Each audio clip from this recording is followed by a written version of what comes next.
여러분, 한 기독교인이 있었습니다. 정말 가난하고 어렵게 사는 그런 기독교인이었는데, 가난하고 힘들게 살면서도 정말 성실하게 살려고 노력하는 그런 기독교인이었습니다. 그래서 자신은 가진 것이 없지만 늘 열심히 베풀려고 노력하는 이런 사람들이었어요. 여러분, 이 기독교인이 나이가 들면서 천국을 가게 됐습니다. 그래서 이 사람이 천국을 가면서 정말 기대하는 마음이 많았어요. 자기가 어려운 환경 가운데도 하나님을 위해서 열심히 살았으니까 아마 이제 천국들이 막 나와서 천사들이 막 나와서 자기를 막 크게 반겨주겠지, 이렇게 생각했어요. 여기 들뜬 마음으로 천국 문에 딱 도착했는데 생각 외로 문 앞에 있던 천사들이 자기를 보더니 막 실망하는 거예요. 실망하면서 별로 환영해 주지도 않고 그냥 들여다보는 거죠. 뭐 천국이 이래 하고 이제 생각하고 있는데, 바로 다음 사람이 딱 도착했는데 천사들이 이 사람을 보더니 너무 좋아하는 거예요. 너무 좋아하면서 막 크게 환영해주고 안아주고, 막 어떤 천사는 막 눈물을 흘리고 그래요. 그래서 이 사람이 너무 기분이 나빠갖고 천사에게 물어봤어요. 아니, 저 사람이 어떤 사람이길래 저렇게 환영해 주는 거요? 이렇게 물어보니까 이 천사가 하는 말이, 여러분 뭐라고 했겠습니까? 이 사람은 누구라고요? 이 사람은 이승에서 목사를 했던 사람입니다, 이러는 거죠. 여러분 다 아는 얘기죠. 여러분 이렇게 얘기하는 거예요. 그런데 그 말을 듣고 이 사람이 너무 화가 나서, 사람 차별하는 거요 뭐요? 목사는 저렇게 환영해주고 나는 가진 거 없는 가난한 기독교인이었다고 이렇게 냉대하는 거요. 그랬더니 천사가 하는 말이, 선생님 같은 분은 천국에서 너무 자주 보지만 목사는 몇십 년 만에 처음 봐서 그렇습니다. 이렇게 얘기하는 거죠. 많이들 아시는 이야기일 것 같은데, 여러분 이 이야기가 우리에게 실은 시사하는 바가 있습니다. 그렇죠? 특히 요즘 같은 때는 더 시사하는 바가 있는 것 같다는 생각을 합니다. 여러분, 성경을 보면 예수님을 만난 많은 인물들이 이렇게 나오고 있습니다. 여러분, 제가 부임한 이후에도 이제 예수님을 만난 사람들에 대한 설교를 좀 이렇게 한동안 했는데요. 예수님을 만나서 치유받고 고침받고 변화됐고 또 새롭게 된 사람들 이야기를 나눴습니다. 여러분, 그런데 성경을 보면요, 예수님을 본다고 다 치유받고 고침받고 새로워지는 것은 아닌 거예요. 그렇죠? 오히려 예수님을 만나서 더 악하게 변하는 이들이 보입니다.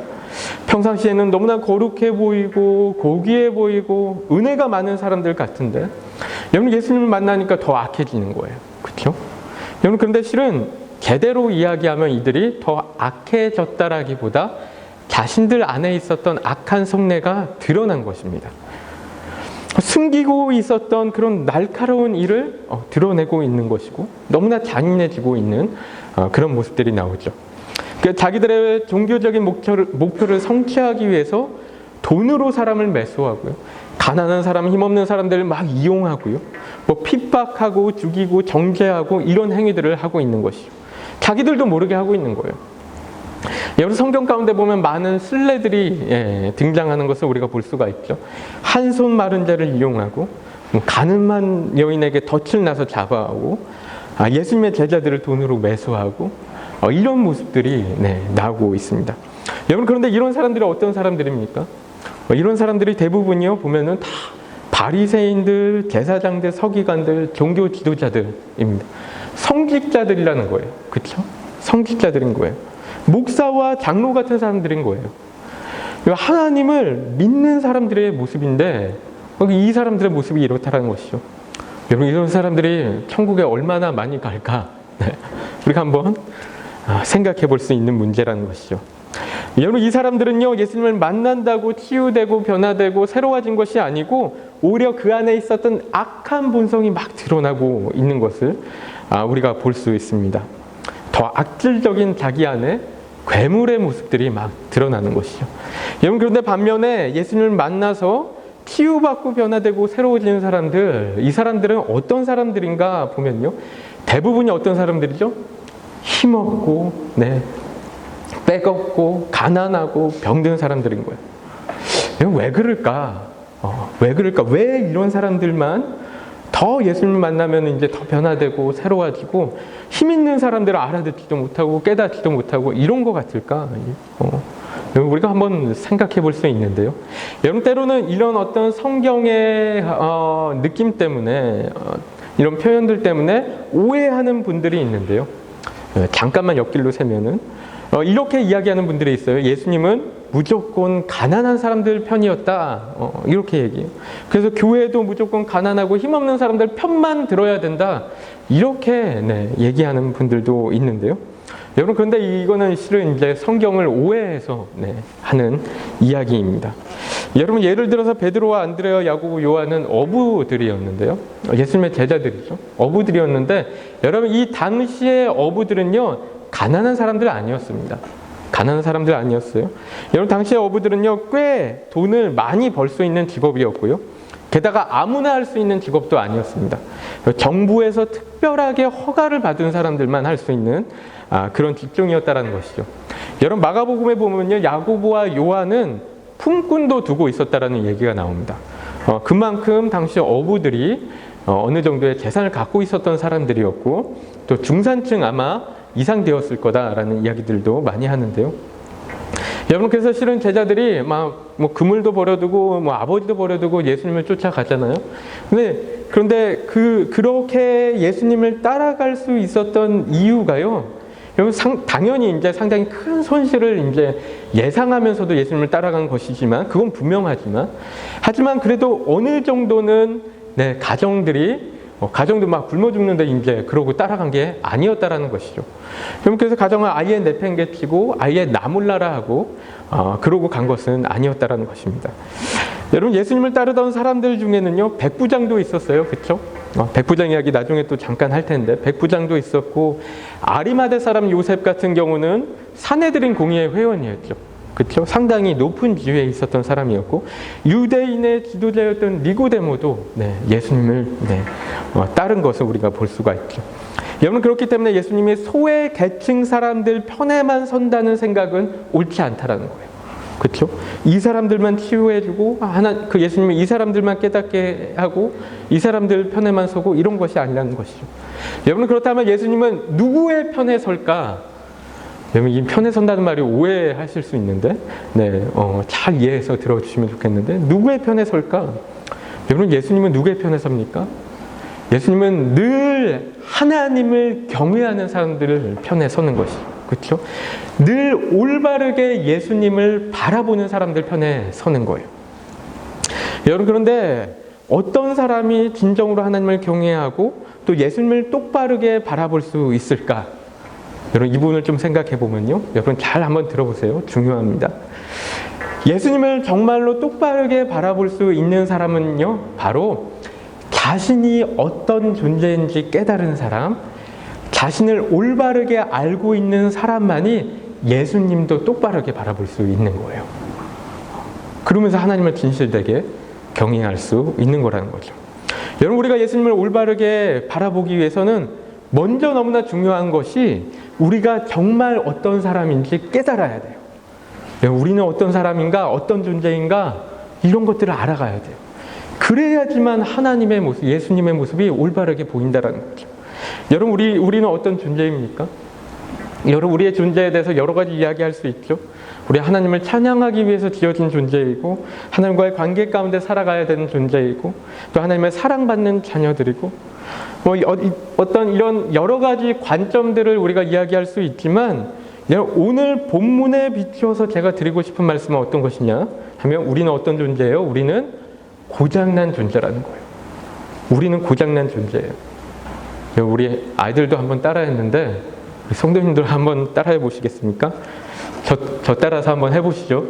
우리는 고장난 존재들이다. 너무 잘 따라하십니다. 달란트나 좀 드려야 되나?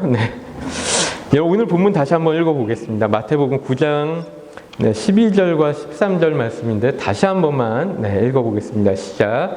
예수께서 들으시고 이르시되 건강한 자에게는 의사가 쓸데없고 병든 자에게라야 쓸데있느니라. 너희는 가서 내가 긍휼을 원하고 제사를 원하지 아니하노라 하신 뜻이 무엇인지 배우라. 나는 의인을 부르러 온 것이 아니요 죄인을 부르러 왔노라 하시니라. 우리 영어로도 읽겠습니다. 시작. On hearing this, Jesus said, It is not the healthy who need a doctor, but the sick. But go and learn what this means. I desire mercy, not sacrifice. For I have not come to call the righteous, but sinners. 아멘. 여러분, 예수님께서 누구를 위해서 오셨다고 하시죠? 병든 자들, 죄인들을 위해서 오셨다고 합니다. 고장난 자들을 위해서 오셨다라는 거죠. 그렇죠? 여러분, 그런데 누가 병들고 누가 죄인들입니까? 여러분, 돈 없고 힘없는 사람들만 그렇습니까? 그렇지 않죠? 세상의 모든 사람이 다 병들고 죄 가운데 살아가는 사람들이에요. 여러분, 우리 모두가 고장난 사람들이라는 거죠. 여러분, 그래서 로마서의 3장 23절에 그 말씀 하잖아요. 모든 사람이 죄를 범하였음에 그래요. 모두가 다 아픈 사람들이다. 모두가 다 죄인들이다. 모두가 다 고장난 사람들이다. 그 이야기 하는 거예요. 여러분, 우리가 분명히 알아야 할 것은요, 하나님을 떠난 우리의 모습은요, 그래서 육신 가운데 살아가고 있는 우리의 모습은 병들고 죄 많고 고장난 사람들이라는 거예요. 여러분, 우리가 이 사실을 분명하게 인식할 때 예수님을 바라보게 되는 거예요. 예수님을 바라보게 되고 예수님이 복음이다, 이 사실이 정말 마음 가운데 깊이 들어온다라는 것이죠. 여러분, 우리가 정말 우리가 살면서 오해하면 안 되고 자꾸 착각하면 안 되는 것들이, 여러분, 우리가 정말로 고장난 사람들이라는 거예요. 정말로 병든 사람들이라는 거예요. 여러분, 그런데 우리는 자꾸만 이걸 모른 채 살아가요. 이걸 모르고 살아가요. 그러니까 자꾸 문제가 생기는 거예요. 그렇죠? 자꾸 문제가 생겨요. 여러분, 고장난 자동차 보면 어떻습니까? 고장난 자동차 보면요, 뒤로 시커먼 연기 막 내뿜으면서 나가는데요, 운전자가 이걸 모르는 경우들이 많이 있어요. 막 자꾸 이제 뒷짐만 하니까, 앞만 바라보고 나가니까 모르는 거예요. 자기가 어떻게 하고 있는지. 여러분, 이 시커먼 연기를 막 내뿜으면서 차들을 괴롭히고 자연을 망치고 사람들에게 피해를 주고 이러는데 자기 모른 채 계속 뒷짐만 하는 거죠. 여러분, 그런데 그러다가 언제 깨닫습니까? 차가 마침내 고장나서 주저앉았을 때, 그제서야 내 차가 고장났었구나 하고 깨닫는 거예요. 이걸 깨닫고 이제 정비소에 가게 되는 건데요. 여러분, 우리가 고장난 존재들인데 이 사실을 모르고 자꾸 살아가요. 평상시에 잘 몰라요. 막 돈도 어느 정도 잘 벌고, 집안도 평안하고, 그렇게 큰 문제가 없는 것 같으니까 그냥 그렇게 살아가는 거예요. 여러분, 그런데 그렇다고 우리가 문제를 안 일으키고 있는 게 아니라는 거죠. 여러분, 우리는 자꾸만 문제를 일으키면서 살아가요. 시커먼 연기를 자꾸 내뿜으면서 살아가요. 여러분, 때로는 우리 주변에 많은 문제를 일으켜요. 그런데 모르는 거예요. 우리가 모르고 살아가는 거예요. 여러분, 우리가요, 실은 주위 사람들을 얼마나 괴롭히고 살아가고 있는지 모릅니다. 그렇죠? 여러분, 제가 이런 남성분들을, 여성분들 감사하십시오. 남성분들만, 이런 남성분들만 좀 봤는데, 여러분, 이분들이 특별히 악한 사람이라서가 아닌데요, 이런 분들을 좀 봤어요. 자기 깐에는 가족을 정말 위해서 살아간다고 열심히 살아가는데, 나중에 알고 보니까 막 수십 년 지난 후에 이렇게 보니까 자기가 가족들을 정말 너무 괴롭히고 있었다는 것을 뒤늦게 깨달은 거예요. 이런 사람들 몇 번 봤는데요, 뒤늦게 깨닫고 막 울면서 고백하는 걸 봤었습니다. 저는 평생 몰랐습니다. 저는 제가 우리의 가족들을 정말 사랑하면서 정말 위하면서 잘 살고 있다라고 생각했습니다. 좋은 아빠라고 생각했어요. 근데 아니었다라는 사실을 깨달았습니다. 이걸 50대에 깨달았더라고요. 50대에 깨달으면서 막 울면서 이렇게 고백했던 것들을 봤는데, 여러분, 이분들은 폭력을 썼던 것도 아니었고 돈을 안 벌어온 것들도 아니었고 정말 가족을 위해서 열심히 희생하고 노력하고 정말 사랑하고 그랬어요. 여러분, 그런데 자기도 모르는 사이에 가족들을 너무나 고통스럽게 하고 있었다라는 것이죠. 여러분, 우리 가장들이 가족을 사랑하지 않는 것이 아닌데요. 그렇잖아요, 우리 남성분들. 네, 우리 다 너무나 사랑하는데요. 정말 사랑하는데 문제가 뭐예요? 우리가 고장난 모습 그대로 사랑하니까 문제가 생기는 거라는 거죠. 그렇죠? 왜 고장난 모습 그대로 사랑하니까 자꾸 문제를 일으키는 거죠. 가정 가운데서 괴롭히고 힘들게 하고 그런 것이죠. 여러분, 우리가 고장난 존재라는 것입니다. 여러분, 우리가 고장난 존재라는 것을 언제 깨닫게 됩니까? 우리 삶에 문제가 생겼을 때, 사업이 무너지고 가정이 무너지고 건강에 문제가 생기고 그럴 때, 그제서야 깨닫는 거예요. 아, 내가 문제가 있는 사람이었구나. 이걸 깨닫는 거죠. 내가 고장난 존재였구나. 이런 걸 깨달으면서 예수님을 바라보게 되는 거예요. 그렇죠? 물론 모든 사람이 깨닫는 건 아니죠. 문제가 생겨도 힘들어도 그 모든 걸 다 깨닫는 건 아닌 것 같아요. 그렇죠? 깨달을 수 있는 최적의 환경이 우리에게 주어지는 거죠. 여러분, 그렇기 때문에 우리의 심령이 가장 가난해졌을 때 여러분, 우리는 본질적으로 우리가 어떤 존재인지 깨달아가는 거예요. 그리고 예수님을 온전하게 올바르게 바라볼 수 있는 상황이 된다라는 것이요. 여러분, 마태복음 5장 3절과 4절 말씀 우리가 함께 읽었으면 좋겠는데요. 우리 함께 읽겠습니다. 시작. 심령이 가난한 자는 복이 있나니 천국이 그들의 것이미요. 애통해하는 자는 복이 있나니 그들이 위로를 받을 것이미요. 우리 영어로도 읽겠습니다. Blessed are the poor in spirit, for theirs is the kingdom of heaven. Blessed are those who mourn, for they will be comforted. 여러분, 이 말씀 가운데 보면 심령이 가난한 자는 복이 있다라고 해요. 여러분, 심령이 가난한 자가 왜 복이 있습니까? 애통해하는 자가 왜 복이 있습니까? 심령이 가난하고 애통해하는 것은 여러분 불쌍하고 안 된 거예요. 여러분, 어떻게 복이 있다라고 할 수 있어요? 여러분, 근데 예수님께서는 이게 복이다라고 말씀하시는 거죠. 그렇죠? 가난한 심령과 애통해하는 마음이 왜 복인가? 왜 복이에요? 결국 그들이 그 자신이 어떤 존재인지 깨닫게 하고 그러면서 예수님을 바라보게 하기 때문에 그렇기 때문에 복이 있다라는 것이죠. 여러분, 그래서 이 마태복음 5장의 8절 말씀 가운데 가면 뭐라고 하냐면요. 그들이 하나님을 볼 것이미요. 그래요. 그렇죠? 그들이 하나님의 아들이라 일컬음을 받을 것이미요. 이렇게 얘기하고 있습니다. 그렇죠?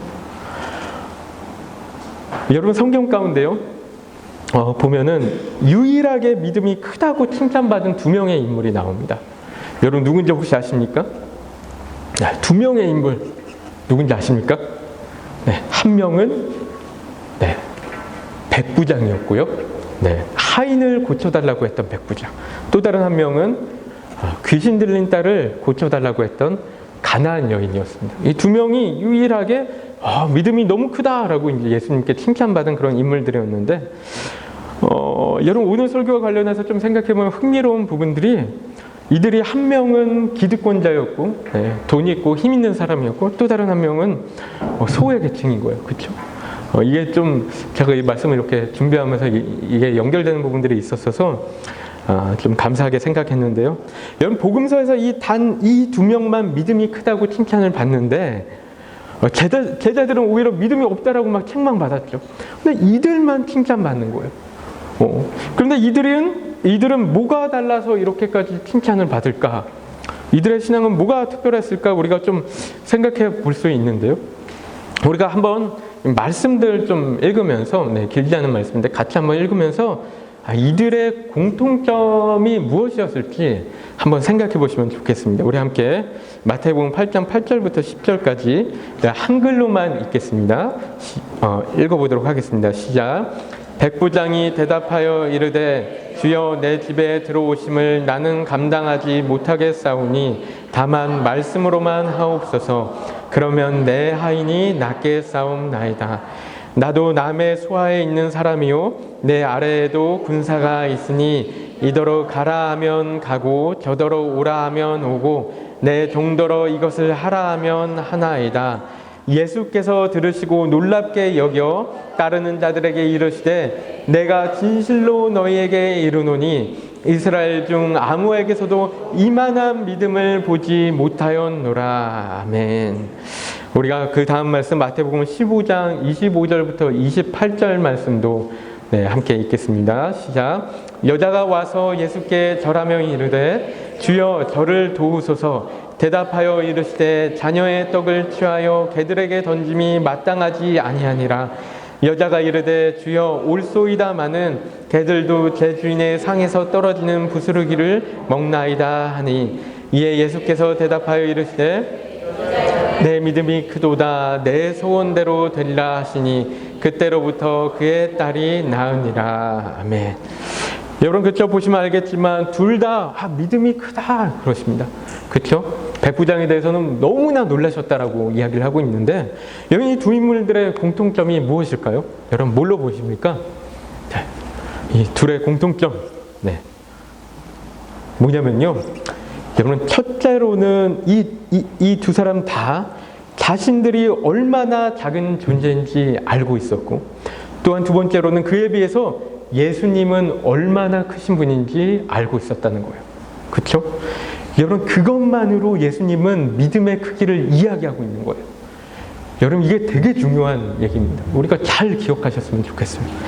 여러분 믿음이라는 것이요, 믿음이란 것이 이거라는 거예요. 하나님이 내가 얼마나 작은 사람인지 알고, 하나님이 또한 예수님이 얼마나 크신 분인지 아는 거, 이게 믿음이라는 거예요. 그렇죠? 여러분 우리가 믿음에 대해서 여러 가지 이야기를 할 수 있지만, 믿음의 데피니션에 대해서 실은 성경에서 이야기하는 믿음이라는 것은 여러 가지 이야기를 할 수가 있거든요. 그런데 그 중에서 하나가 이거라는 거예요. 믿음이 크다라는 건 뭐냐? 내가 얼마나 작은지 아는 거. 여러분 이게 되게 중요하다는 거예요. 내가 얼마나 작은지 아는 거, 그에 비해서 예수님이 얼마나 크신지 내가 깨닫는 거, 깨닫고 알고 인식하고 있는 게, 이게 믿음이라고 얘기하는 것이죠. 여러분 보면은 백부장이 어땠어요? 백부장은요, 예수님이 너무 크신 분인 걸 알기 때문에 우리 집에 들어오는 것조차 말도 안 된다라고 생각했어요. 여러분 백부장이면 꽤 잘 살던 사람이었잖아요. 그렇죠? 이 사람 집이 꽤 괜찮았을 거예요. 근데 안 된다, 이거는 말도 안 된다, 이렇게 생각한 거예요. 그러니까 예수님 말씀만 하세요. 여기 이 먼 데까지 오실 필요 전혀 없어요, 이러면서 말씀만 하세요. 그러면 내 아이니 낫겠습니다, 이런 거예요. 그렇죠? 여러분 그런데 이거에 비해서 이제 가나안 여인은 또 어때요? 가나안 여인은 자기가 개라고 불리는 것을 인정했어요. 나는 개 맞아요, 이렇게 얘기했어요. 그런데 그러면서 뭐라고 그래요? 그런데 예수님이 흘려주시는 그 빵 부스러기만 먹어도 나는 낫겠습니다, 이렇게 고백했던 사람이에요. 그만큼 내가 자신이 어떤 존재인지, 또 그거에 비해서 예수님은 얼마나 큰 분인지 알고 있었던 사람이라는 거죠. 이게 믿음이었다 얘기하는 것이죠. 그렇죠? 여러분 우리는 그리스도인으로서 살아가면서, 여러분 우리의 육신된 모습은 점점 작아지고 죽어지고, 또 우리 안에 계신 예수 그리스도의 모습은 더 살아나고 커져야만 되는 거예요. 여러분 그게 그리스도 안에서 새로운 피조물들이 살아가는 방식이라는 거죠. 나의 작음을 인정하고 하나님의 크심을 바라보는 것, 이게 우리의 기본적인 태도가 되어야 된다는 것입니다. 여러분 생각보다요, 우리의 모습들은 얼마나 강한지 모릅니다. 우리가 얼마나 강한지 몰라요. 우리는 맨날 그러죠. 우리는 겸손해야지, 우리가 작아져. 그리스도인으로서 우리가 항상 그랬잖아요. 그런데도 불구하고 우리는 어느새 하나님 꼭대기 위에 올라가 있을 때가 있고요. 여러분 솔직히 진짜 겸손이 뭔지도 모르고 살아가는 경우들도 너무나 많이 있습니다. 여러분 그러니까 아무리 말씀을 듣고 교회를 다니고 그래도 변하지 않는 경우가 너무나 많고, 또한 때로는 이런 분들도 있어요. 기도를 막 1시간씩 하고 큐티도 1시간씩 하고 말씀 통독하고 말씀 공부하고 왔는데 전혀 변하지 않는 분들도 보는 거예요. 왜 그렇습니까? 생각보다 우리가 겸손하지 않아서 그렇다는 거예요. 생각보다 우리가 얼마나 작은 사람인지, 얼마나 문제가 있는 사람들인지 몰라서 그렇다는 거예요. 우리가 고장났다라는 사실을 인정하지 않으니까 그러는 거예요. 겸손한 척하고 진짜 겸손한 게 아니라는 것이죠. 여러분 그래서 우리가 복음의 능력을 경험해 가기 위한 첫걸음은 무엇인가? 바로 우리가 고장났다라는 사실을 인정하는 거예요. 우리는 병들었어요. 우리는 죄가 있어요. 우리는 연약해요. 우리 이것을 철저하게 인정하고 나가는 것. 여러분 그랬을 때 우리 예수 그리스도의 복음이 얼마나 놀라운 것인지 새삼 깨달아지고, 그 복음이 우리 안에서 복음다워질 수 있다라는 것이죠. 여러분 마지막으로 말씀드리면요, 여러분 복음은요 우리가 고장났다라는 사실로만 끝나는 것은 아니죠. 그렇죠?